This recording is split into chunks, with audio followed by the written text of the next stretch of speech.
Practical کالجوں کی یونیورسٹیوں کی نشے پہ لگ گئی ہے۔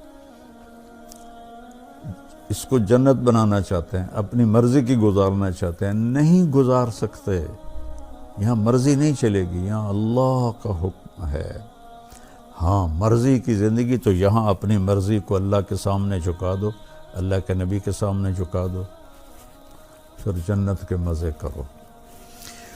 تو اور سب سے زیادہ جن ملکوں میں اپنی مرضی ہم آزاد ہیں، ہمارا جسم ہماری مرضی، سب سے زیادہ نشہ وہاں بکتا ہے۔ میری کتاب اور میری زندگی،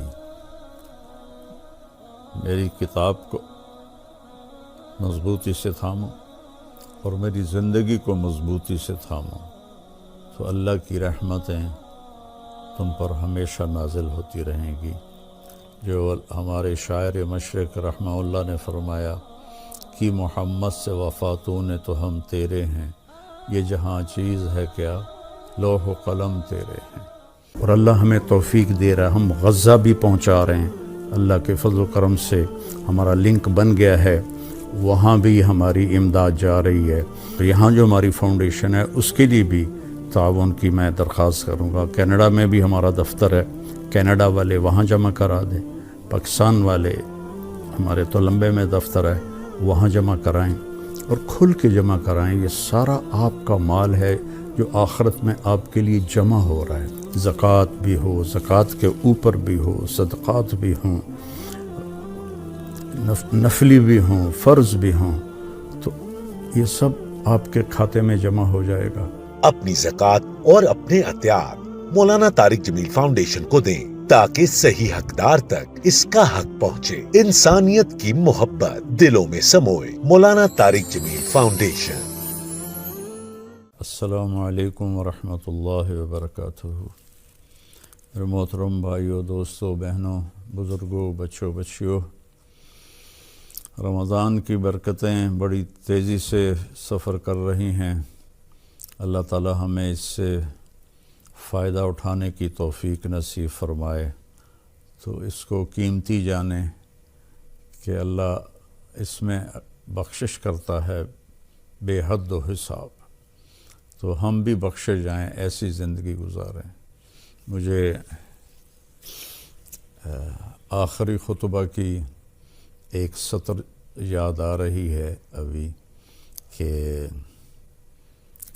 ترکت فیکم امرین، میں دو باتیں تمہارے پاس چھوڑ کے جا رہا ہوں، ان تمسکتم بہا لن تضلوا بعدی ابدا، اگر تم انہیں پکڑ کے رکھو گے تو میرے بعد آپ لوگ کبھی بھی گمراہ نہیں ہوگے۔ کتابی و سنتی، میری کتاب اور میری زندگی، میری کتاب کو مضبوطی سے تھامو اور میری زندگی کو مضبوطی سے تھامو، تو اللہ کی رحمتیں تم پر ہمیشہ نازل ہوتی رہیں گی۔ جو ہمارے شاعر مشرق رحمہ اللہ نے فرمایا کہ محمد سے وفاتون تو ہم تیرے ہیں، یہ جہاں چیز ہے کیا لوح و قلم تیرے ہیں۔ تو قرآن کی پہلی قسم سورہ نساء میں ہے، فلا وربک لا یؤمنون حتی یحکموک فیما شجر بینہم ثم لا یجدوا فی انفسہم حرجا مما قضیت ویسلموا تسلیما۔ میرے محبوب، مجھے آپ کے رب کی قسم، جب تک یہ آپ کے فیصلوں کو تسلیم نہیں کرتے اور اس کو دل و جان سے تسلیم نہیں کرتے، میں ان کا ایمان قبول نہیں کروں گا۔ تو اس کتاب کو پڑھو، اس کا ترجمہ پڑھو، اپنے نبی کی زندگی پڑھو، ان کی سیرت پڑھو۔ اس کے بغیر تو انسان جانور ہیں، ایک بولتا ہوا جانور ہے اور ایک خاموش جانور ہے۔ اگر یہ دو باتیں کسی کی زندگی میں نہیں ہیں تو اس میں اور جانور میں کوئی فرق نہیں ہے۔ تو اللہ ہمیں اس پہ جمنے کی توفیق دے۔ آج میں نے ایک جگہ آپ کے لیے منتخب کی ہے، اس کی تلاوت تو پیچھے گزر چکی ہے، اب تم سورہ انفال میں پہنچے ہوئے ہیں۔ اللہ تعالیٰ نے دنیا اور آخرت کا اتنا خوبصورت تقابل کیا ہے، موازنہ کیا ہے، دونوں کی تصویر دکھائی ہے. دو تصویریں سامنے رکھ دی ہیں، ایک یہ تصویر ہے، ایک یہ تصویر ہے. ان میں سے دیکھ لو کون سی تم نے پسند کرنی ہے. میں نے تو تمہارے لیے آخرت پسند کی ہے.